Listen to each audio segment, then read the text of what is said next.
They may tell you, or you think, we're going into a recession. Your crazy friends tell you that you're going to be in a depression. But the reality is, folks, we're headed to be Venezuela. End quote. Paraphrased it, Glenn Beck. So hey guys, welcome back to the channel. Welcome to Appalachia's Homestead. Getting in I try every day to do something. Walk, run, push-ups, sit-ups, crunches, jumping jacks, jump rope. No equipment other than a jump rope. Or, you might have some arm weights or something depending on what you're doing. You just got to get out there, folks, even if it's just walking the driveway, running the driveway. Please, please, please be getting into better shape. I didn't say look like something off the Avengers. I love the Avengers all of a sudden. I'm talking about them all the time. Squirrel. But you're going to have to get more physical in order to handle the stress that's coming. Folks, I'm telling you right now, we are being completely distracted. So hardcore. Somebody's doing something. This whole thing that's happened this last week, all the things that are going on with companies and who they are sponsoring, and it's like all of a sudden, as James said the other night, remember if you watched on the live stream, my husband looked at me the other night and he said it's like the world lost its mind overnight. Yeah, it's been kind of crazy. It's been very crazy, but it's lost its mind overnight. Don't look for that to get any better anytime soon. These are the things I think about as I'm walking, stretching, running, dodging kitty cats on the driveway.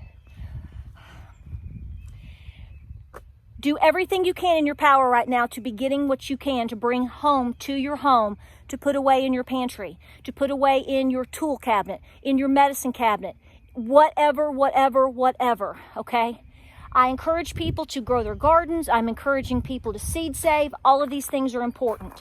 But folks, we've never seen what we are witnessing right now. We've watched other countries go through this, and I believe that you were held back. I know you were, we were, from seeing the reality of what a lot of these people in all of these different places go through and went through when they had a complete collapse. Now, I can't predict the future. I'm not trying to. You should know that. But I honestly believe that if you look for the truth, it is out there, but you have to use your discernment to know. Folks, go to the grocery store and compare what you pay today versus what you may have paid a year ago or 2 years ago. You are already experiencing incredible inflation. Now we are seeing the possibility, and I said possibility, of hyperinflation. I had to explain hyperinflation to somebody the other day. They were like, well, what does that mean? And I had to explain that to them. Folks, our society here in the United States is not equipped to deal with this socially. You know that as well as I do. When this happens, how it happens, is it slow, is it fast, is it over the weekend or overnight? We're never going to be able to predict anything like that. You're just going to wake up to it. I'm going to wake up to it. And at that point, you're not going to be able to say, I guess I'll go to Walmart, the Dollar Tree, the feed store, and run a... No, you're probably most likely not going to be doing that. And if you can do it, it's going to be a very short period of time in order for you to go do whatever you need to do. We've got to come out of this denial. Even if you have heard this, if you watch my channel regularly or other good folks that tell you this is the circumstances that we are in, we don't know what that's like. It's like me trying to give you advice on how you should take care of yourself or what decisions you should make if you get some terminal illness, and I've never had that. That would be only an opinion of mine. That would be a guesstimation. I've never walked that. Praise the Lord, thank you. But do you understand my point? None of us have walked in these shoes before. None of us have been there. None of us. I say this all the time, and I think about this all the time too. If you could go back 3.5 years ago, 2019, let's just put a year on it. Well, it was a good year, wasn't it? Huh. And you could have done things different in terms of items you may or may not have had. Maybe you would have already moved. Just decisions in general. What would you go back and change? What would you have done different in 2018, 2019 had you known what was coming in 2020? I probably have dirt on my face. What would you have done different? You're being given this opportunity right now. Right now. How long it lasts? Every single day you wake up and you can open your eyes and you can get up and you can move and you have the ability to do something today, whatever that is, exercising, canning some red kidney beans, running and getting your 5 cans, make it 10 if you can. Are you trying to tear off my sock? Quit that. Hey, you're being an example of a distraction forever. Distraction. See how that works? But seriously, you're in this moment right now. Now, there may be things you want to do and you can't yet. Maybe you're trying to move and you haven't sold your house yet. Maybe you're trying to pay off debt and you haven't done that yet. But you're trying. This is the point. Think about what I just said. Had you known then what you know now, what would you have done differently? How would you have prepared differently, or maybe prepared at all? Some of you may have not been, in the mindset of homesteading or prepared. I don't even call it all that. I call it your granny. You're in tune with what Granny would have done. See, Granny was always trying to be prepared for such things because she most likely endured so many things. We've talked about that before. Great-great-grandmother, she is like my icon. Born in 1901, had her till I was 16 years old.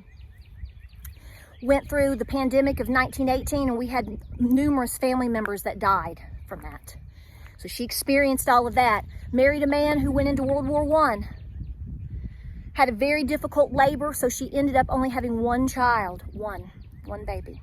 And she lived and it lived. Thank God, because that's why I'm here.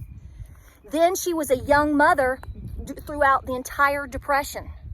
Then she was a grandmother post-Depression, but into World War II.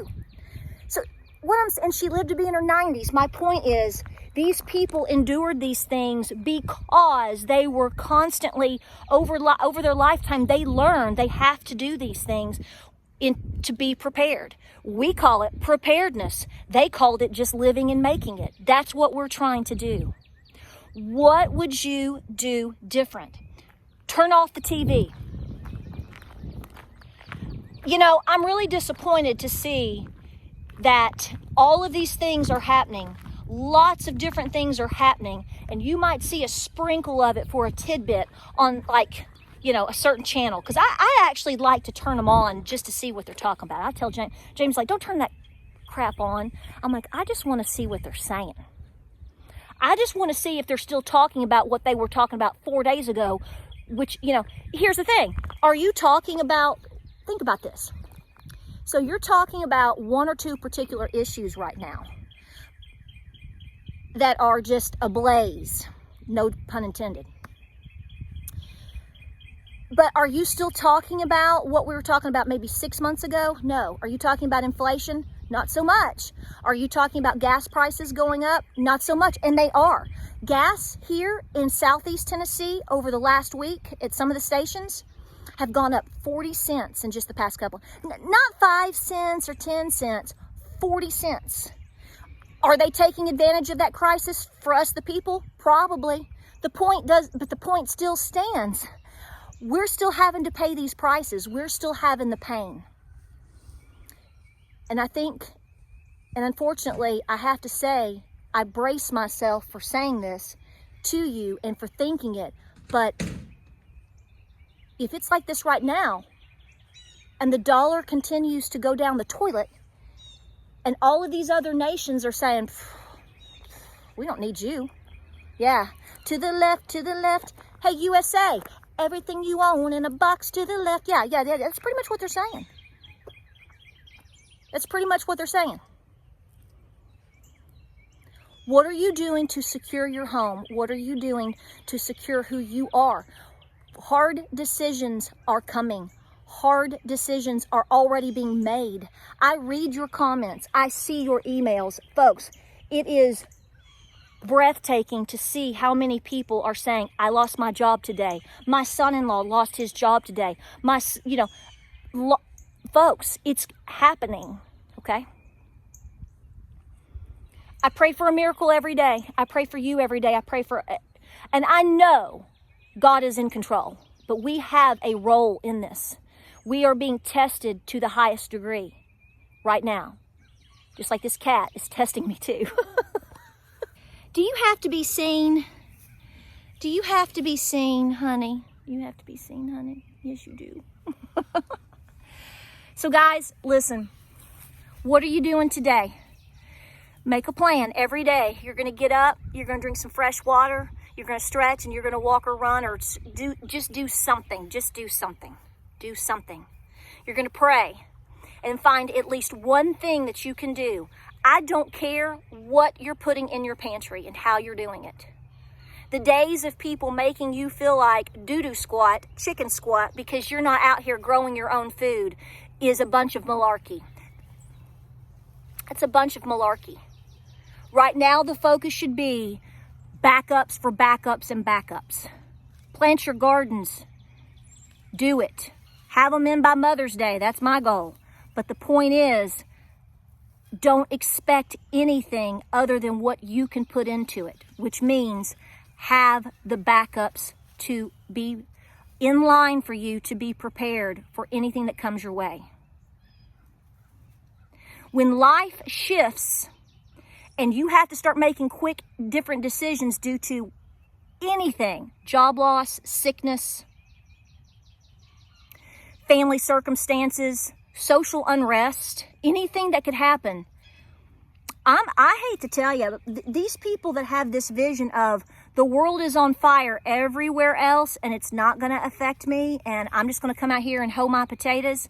Well, you might hoe your potatoes, but then you're going to get pulled back into the whole anxiety of everything else that's going on. And for most people, that's going to distract them from hoeing their potatoes. What happens if you put your potatoes in, you put your corn in, or any of these things, and like us right now, we could see a tornado any day of the week. That's why I don't plant my gardens in April. I don't. Because I know what happens to us in April. Because we typically have bad weather, whether it is freezing temperatures due to little winters, or like we did in 2011, took out everybody's home and everybody's gardens because of the horrible, horrible tornadic weather front that came through, and a lot of you experienced it too. In 2011, we could afford that. We had the Piggly Wiggly. We had Kroger. We had whatever. We could run to the store. But if the shoe drops because the dollar is collapsing, are you going to be able to hop in the store and go get what you need? I didn't say have 40,000 luxuries. I said what you need. You may not be able to garden even though you have the fullest and best intentions. Something could happen. So remember, quote, they tell you you're going into a recession. Yeah, you're going into it. That's cute. Crazy people and your crazy friends are going to tell you, recession? You've been in a recession. How about a depression, sweetheart? You ever experienced that? All the while, the reality is the dollar is collapsing. End quote. Paraphrase, Glenn Beck. We've never seen this before. The world has never seen, the world that we know and the world that is out there that knows us has never seen this before. And they're already making moves. See, a lot of these other countries, checkmate, they've already made their moves. And the people that have put us into this position don't think they're going to be worried about their beanie weenies on the shelf. Doesn't matter what color you are. Doesn't matter what you believe. Doesn't matter what you in your mind fabricate yourself to be or not be. Every one of us bleeds and every one of us wants to eat. Fact. Guys, stay busy. I've got a lot of videos coming up. Easter's coming up. I hope you have a super duper blessed Easter weekend. Because guys, in the end, the battle is already won. The hardships are going to be beyond our imagination. But the battle is won. Prepare for it. Like, subscribe, and share. Gotta get back to the house. Got a lot to do. Stay busy, stay prepared, stay peaceful. See you on the next video.